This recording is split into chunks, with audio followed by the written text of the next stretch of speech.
Hi, everybody. Welcome to Talking All Creatures Great and Small. And we are back. We're talking about season 5, the premiere. So fun. And we're always grateful to be back with our friends in what's the town and called? Dirt, Derby. Derby. Yeah. Our friends at Derby, we're always grateful to be back, and this was no exception. And I am film critic Rachel Wagner, and Michelle's here. Hey everyone. Yes, how are you doing? I'm excited to get back into this. Yes, me too. I think because I enjoy our discussions of, I feel like I want it to be sort of fresh. So even though it premiered like ages ago in the UK, I think I watched the Uh-huh. first two episodes and then I Yeah, stopped. So I just enjoy it feeling sort of fresh and then coming on and talking about it. I don't really like it, just wouldn't feel the same, I don't think. yeah. Like Well, watching it like once or and having to rewatch. I kind of felt the same way. Like I still was I watched the first two episodes and I just got way too busy with everything going on with Hmm. Christmas coverage and Yeah. everything else. And so I didn't end up finishing it, but I also just sort of missed that group Yeah. dynamic, and Yeah. especially with you, but even with everybody else kind of talking about it and Yeah. at the same time Yeah. I and think the only thing that sort of bothers me is when there's not many things that I watch around Christmas time, like Christmas specials. oh But All yeah, Creatures Great and Small is one of the ones that I do watch. But I was yeah. like, I can't watch it. Yeah. Like I Well, and have I to saw wait. some of the tweets and stuff about it, and I'm like, Yeah. oh, it looks so good. So I'm glad that it was only a couple of weeks that we Yeah. before we're starting. Yeah. uh, yeah, so let's dive in. This is To All Our Boys, season 5, episode 1. It is spring 1941, and with the Second World War underway, Siegfried is taking up slack at the surgery while Mrs. Hall and Helen are considering their contribution within the community, and Carmody is eager to step up. So, how did you feel about this premiere overall? Yeah. I thought it was a really strong premiere. Maybe not as strong as last season. The difference being that, they were separated for the majority of the episode. So that, goes against it a little bit, but I think they've handled it really well. Um, and I think just getting to meet all of the characters again and see how the war is affecting all of them individually, I thought Yeah. that, was really strong. And even just like Carmody just felt like part of the group now. So he didn't feel like this extra thing that we had to sort of like get to know. And I think Mrs. Pumphrey like is really fitting in really well. Uh-huh. Yeah. So I think as a whole, I think it was a really strong premiere. Yeah, I really, really enjoyed it. I think it gave so much to Hmm. like sink your teeth into for this season. Yeah. And people are always saying, "Oh, this is just like a light, fluffy show." I hear that all the time, but No, it's not. it's really not. And like especially this season, like with his No. PTSD and his Yeah. survival remorse and just other stuff that he's having to deal with, Hmm. that it's really not. I don't think. No. No. I mean, I was watching 1917 over the weekend. Uh-huh. I haven't seen. I only saw it once at the cinema. This is the first time I've seen it, and to go from that and then go into this episode, Oh like you yeah. really like can't comprehend what these guys went through. Like, even just watching like 1917, like he's like 18, 19 years old. And you Yeah. think of like 19 years old men today and women today, it's like, how did they do that? Like, how did Yeah. they do that? And then I think it adds so much to the character um, Well, yeah, I of, mean, of both especially characters. 1917 with World War Yeah, One, which was well, just yeah, so yeah, brutal. yeah, So and so brutal. unknown. Hmm. Yeah. I mean, but Um, what war isn't? I mean, wars, yeah, but those trenches and in World War One yeah. is And then it adds so much to the characters that they want to go, like that it's offensive to them to not go. yeah. Um, so yeah, I think that adds That's a lot to true. just who they are. My grandpa, he served in World War II and he passed away in 2001. But He um he never liked to be given any kind of like thank you or credit or anything Mm-hmm. for his service. He was just doing his duty like everybody else. He didn't see it Yeah. as really anything special that he had done. Mm-hmm. And I think that was pretty common back then. Yeah, just what he did. Hmm. Ho, ho, ho. We'd like to take a second and thank our sponsor for this episode of the podcast. It's the Hallmarkies Patreon. Do you love Hallmarkies podcast, especially at Christmas? Do you enjoy the holiday previews, recaps, interviews, and bonus episodes? If the answer is yes, please consider supporting the Hallmarkies Patreon. We need your help to do what we do both during the Christmas season and all year round. But not only do you help a podcast led by strong, independent women by becoming a Patreon, you get to become a part of the Hallmarkies family. Starting at only $2 a month as a patron, you will have access to our Facebook Patreon group where we talk about the movies, shows, and more all year. We also have many monthly patron watch-alongs with guests like Lacey Chabert, Natalie Hall, Paul Campbell, Mary Lou Henner, and more, giving their behind-the-scenes details of their films. As a patron, you also have the chance to provide input into the podcast and even join us at different tiers. So this Christmas season, spread some cheer to the Hallmarkies Patreon and become a member today. You won't regret it. Go to patreon.com/hallmarkies to learn more. That's patreon.com/hallmarkies. We have this whole plot with the wardens needed to what's they're checking people's curtains. They're obeying curfew.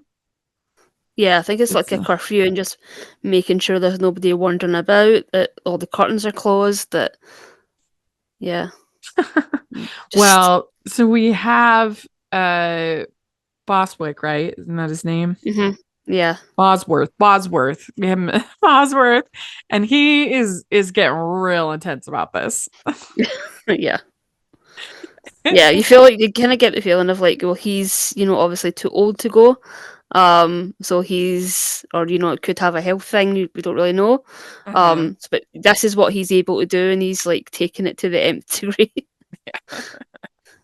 And that's always a great well of comedy, is when people think they're really great at something and they're actually ridiculous. And Yeah. and that's basically Will Ferrell's entire career. Like whether it's like Yeah. he thinks he's great at being an anchorman, he thinks he's great at being an ice skater, he thinks he's great, all Yeah. these things, race car driver, but he's ridiculous. And so that's funny. You like to see somebody that's confident but is terrible is a funny dynamic. Yeah. And so that's what we got here. And Mrs. Hall says she wants to be a warden. I mean, at the end of the day, like, it's not as if she's doing anything crazy. But yeah, it's just one of those like things that they just, for whatever reason, don't want women doing. Well, so yeah, he refuses at first, and she's like, "I'm not going to take no for an answer." and the thing that was a great moment is when Siegfried sees her in her warden outfit. He's like, "Wow." Yeah, I think we talked about this last season of like, how long are they going to keep this going? Like, it's the slowest of slow burns. It really is. And do you think that they originally had that planned? Do you think that they were planning on, or that these two just had chemistry and they're like, "Whoa, okay, maybe we should do this"? I know, it's a good question. I've got the feeling that it probably wasn't planned. Yeah, I kind of feel like that too. Yeah, I kind of feel like, but then again, with the casting, I'm just like, they could have cast Mrs. Hall as a lot older, and they didn't. They cast her to be sort of around Sigrid's age, so maybe was that like in back of mind. But yeah, I feel like it's just been like something that has just sort of happened, and the writers are having to sort of scramble and figure out what to do now.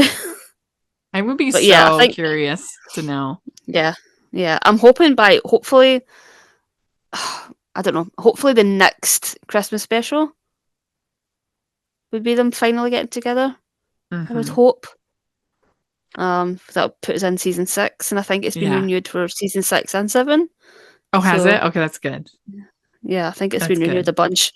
Yeah, I just don't want them to wait too long.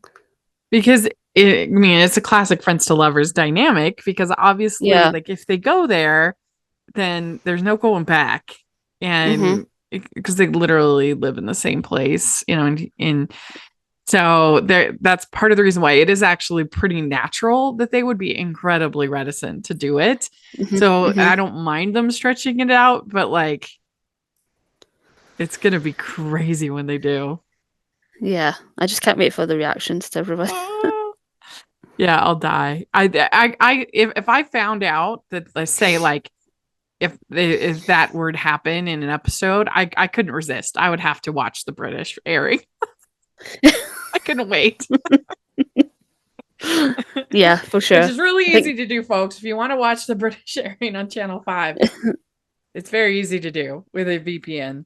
Mhm. You end up having to watch a lot of UK ads, but that's the price. I've watched way too much UK and Canadian advertisements lately. So, yeah. But so we have this woman Dot. She'd had this operation, and so she needs some help, and Helen Yeah, wants to help her. Yeah, I think she'd had a hysterectomy. Yes.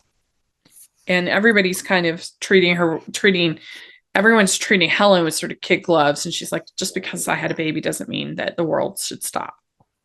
Mm-hmm. Which, I mean, I can understand because having a baby is so overwhelming. Mm-hmm. But that I can see why people are doing that and feeling that way, but also you like no woman wants to be completely defined by one aspect of their life.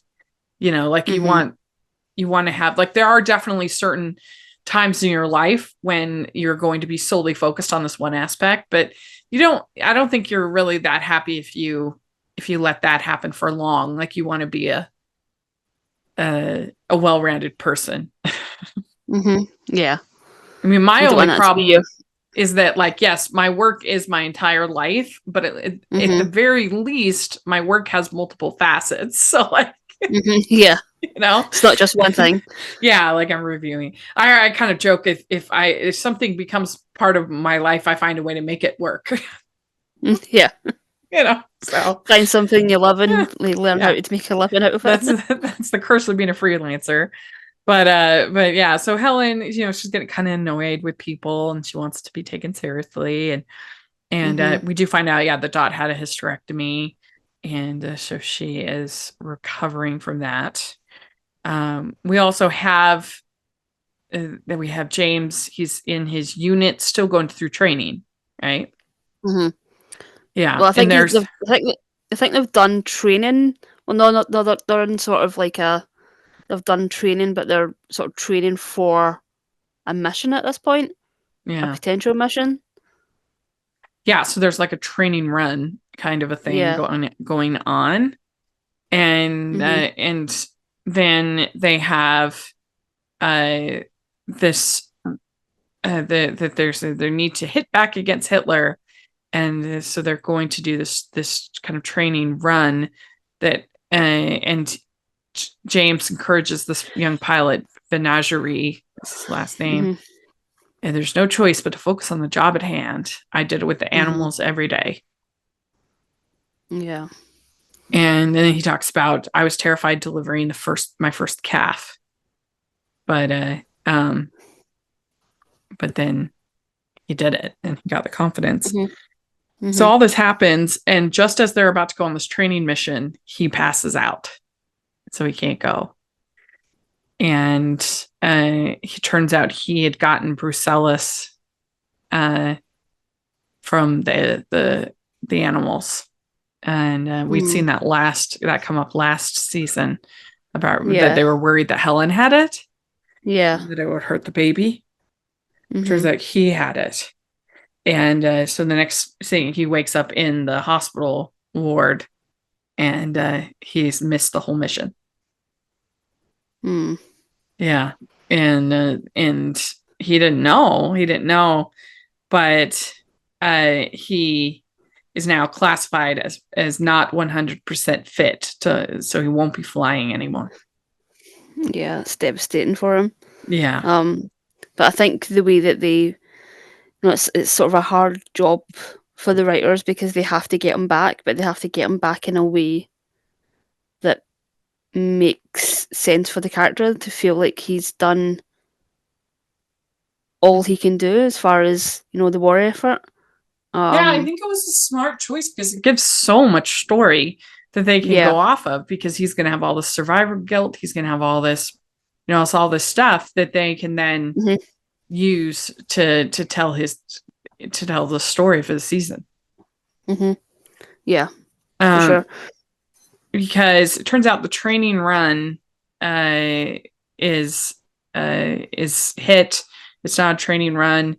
And they're shot down, and Menagerie was the only survivor. Ugh. Yeah. And and he gets mad at the officer, and he says that they were shot down by someone who had no idea what they were doing. And every time I send a man up, I know the odds. I do my best to improve them, but I don't always have the luxury of choice. So yeah. I mean, that's the brutality of war. And all these guys are just human at the end of the day, and they've all been sort of thrown into these positions that they've had to learn. It's not, it's not an easy thing for anyone in terms of like what your position is. But yeah, it's like you say. I think that the storylines that can come off of this are, could probably go seasons at this point. And I think we'll probably have a lot more when Tristan comes back. But yeah, I think for James, this was probably the best way to sort of get him back. Yeah, I think it was. I think the only other choice would have been for him to be like wounded of some kind. Wounded, yeah. But I like the way that they've used something that was a big part of last season, so it's not like it's came out of nowhere, or that it's sort of obvious in that sense of like they have this, and this that they could do. But yeah, the fact that they've taken something that they really should have considered last season but didn't. They were so concerned about Helen that they didn't really consider the rest of the people that were dealing with those infected herds. Yeah, that's true. They found a way to connect it. Was smart. Connect it, yeah.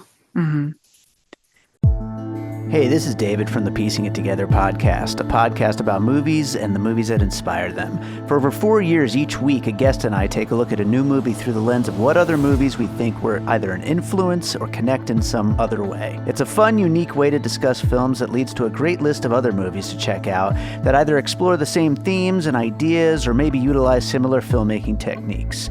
Including special episodes in our side series that twist the format, we've done over 200 episodes, so there's bound to be one on a film you've been thinking about and want to dig deeper into. So check us out on all the major podcasting apps and at piecingpod.com.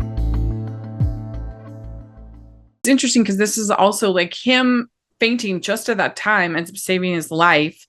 And that's that's like the catch-22 of... Have you ever read Catch-22? I haven't, no. Yeah. Well, so in that book, it's basically they talk about the paradox of war, in that like it's the only way to see if I can explain it. The only way to the only way that if you are I guess, how do I say? If you are a good soldier, you have to be a little bit nutty, right? Because you're putting your life like on the line, right? And you have to be a little bit, but the only way to become the only way to become a little bit nutty is to do something as crazy as be a soldier. It's like this. So like, it's this this catch-22. Like you can't Mhm. be good at something without having to do it, and then you can't do it without having to be good at it. It's this. So I'm Yeah. not explaining it well, but anyway, it's this catch-22 of it, and and just pointing out the kind of the insanity of war. That like Mhm. with James, that he like just how close he was to Mhm. being dead, and the only thing that saved him was him passing out at that right moment. But that's the one Yeah. thing that makes him not a good soldier in the eyes of the Yeah, the in the military. Yeah. government, right? But Yeah. that's the thing that actually made him like a good soldier, but it's the thing that makes him a Mhm. bad soldier. That's the catch Yeah. 22 of it all, Yeah. if that makes any sense. Yeah, I got you. Yeah, okay, good. But Yeah, and it's also that, if he'd done that, God forbid, on the plane, they would have yeah, all died. Whereas, it's it's devastating as like he survived and another guy survived. But yeah, it's a lot of yeah, it just in terms of like the war storylines, and I'm sure like when Tristan yeah, goes back, we'll get even more. Like it just doesn't even like it's barely like you can't even comprehend it nowadays. Like what they went through. yeah. Yeah, and I mean, and I wonder if it was more towards the end of the war, if they wouldn't have had something like that stop, if maybe because this was more towards the beginning, if they Mhm. weren't as like desperate, Desperate, yeah. which is also kind of again getting to this catch-22 Hmm. situation. Like, Yeah. but the so Carmody is working, and he's doing pretty well. He's still taking his tests and things, but he's fitting in. And I wouldn't have been surprised if they had kind of dropped him, especially with Tristan Hmm. coming back. But it's gonna be fun to see what they do with it. Yeah. Yeah. I think it's worth keeping them just for Tristan's reaction of like probably him feeling a little bit replaced. And they were so smart with how they handled Callum's departure. Out, not making him die. Like it was so Hmm. smart.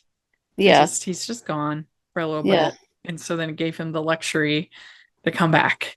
Which thank Yeah. you for coming back. Yeah. I think people forget that actors are also just like people with a job.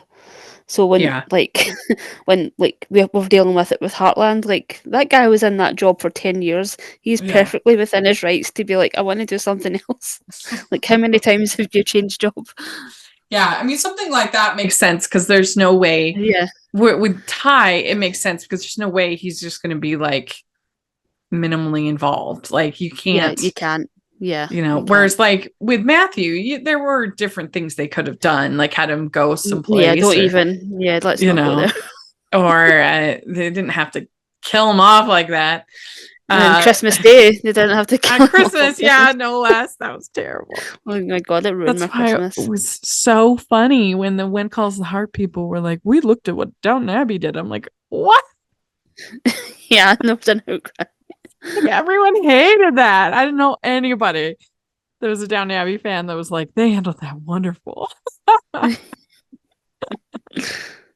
Anyway, they were brilliant with how they handled it here Hmm. for Callum, and he's back in a couple episodes, but we have very funny little sequence with with Dot bringing in her dead cat. She thinks this is dead cat. She's been on drugs been on morphine with her recovery, and she thinks her cat has died. She gives the cat to Carmody, and that was a very funny little subplot.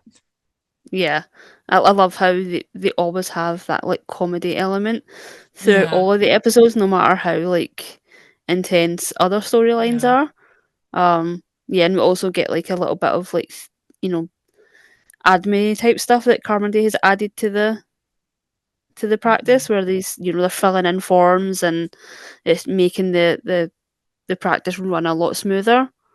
Um, but yeah, it's sort of because backfired on him a little bit, but he was like wanting to send it to the. then Carmody, they find the cat is gone, And people think that he was saying that because he put it on the clipboard, and that's underneath a different cat, and it was like, this cat's alive, and then they find the box and it's empty. And they're like, what happened? He's like, I took a quick peek. Like, Dad. That was really, really funny. That really is good. such a like Tristan season 1 storyline. Yeah. It was really good. And then you also had funny Mrs. Pumphrey and Mr. Bosworth fighting. That was fun. Yeah. And we find out Mrs. Pumphrey, I don't know if it's this point, but we find out Mrs. Pumphrey's house is being taken. Yeah, it's being taken over by the army, which they We did saw have that in Downton Abbey. They had they did. that happen They with took Abbey. over. Yeah, it was the same thing, wasn't it? It was a hospital. They turned it into a hospital. Yeah, because Mary ends up working at the hospital. Yeah. So, and then we find out that the Menagerie, he was the only survivor, and so I think we're gonna see him again this season. Yeah, don't you think? I hope so. Yeah, There's gonna be something going on. I think there's some interaction there, and then James first tells Helen, and she says, there's something you're not telling me.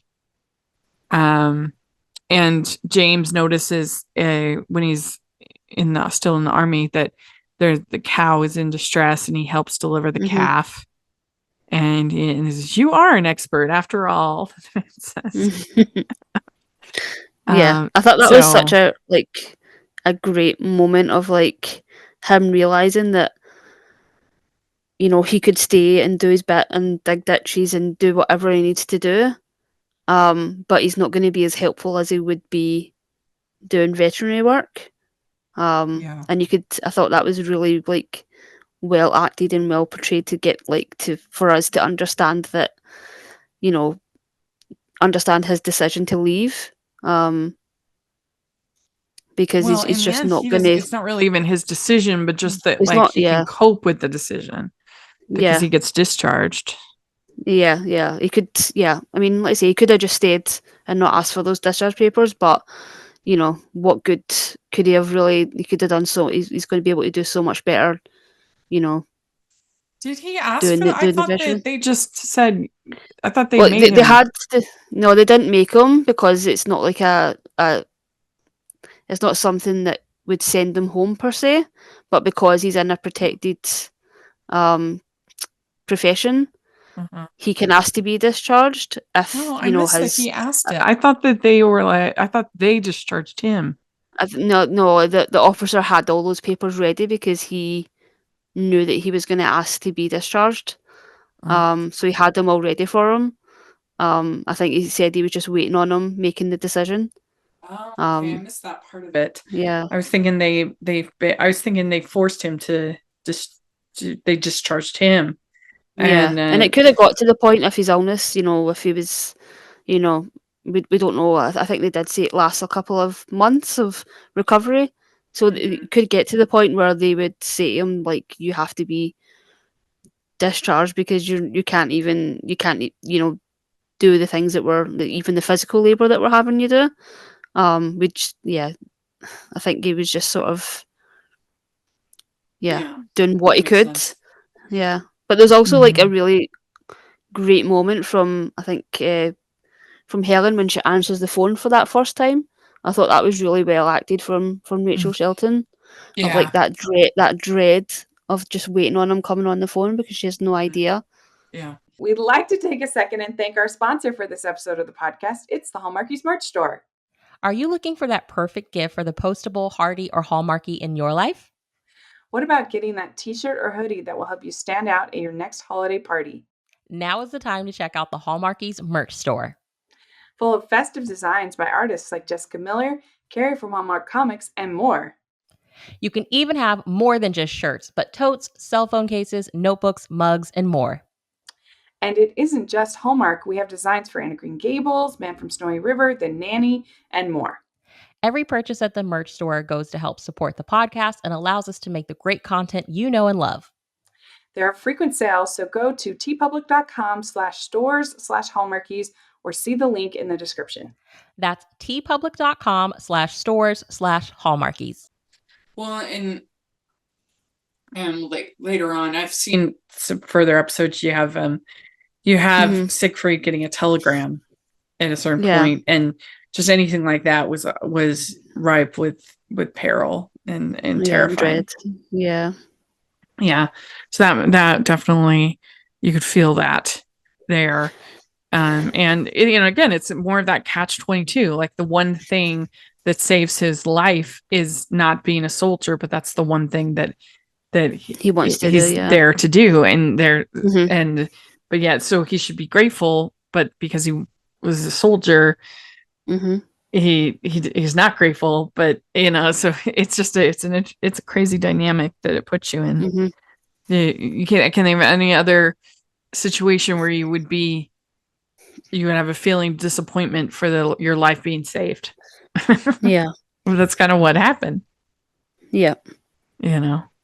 So and then we have we have Mrs. Hall volunteering to be a warden, and I just loved that moment when I think it's marvelous. You look very smart. Yeah. And then, of course, when James comes home and he sees Jimmy, the baby, and then looks up and there's Helen, and it was so good. What a reunion! Yeah, it was so good. Yeah.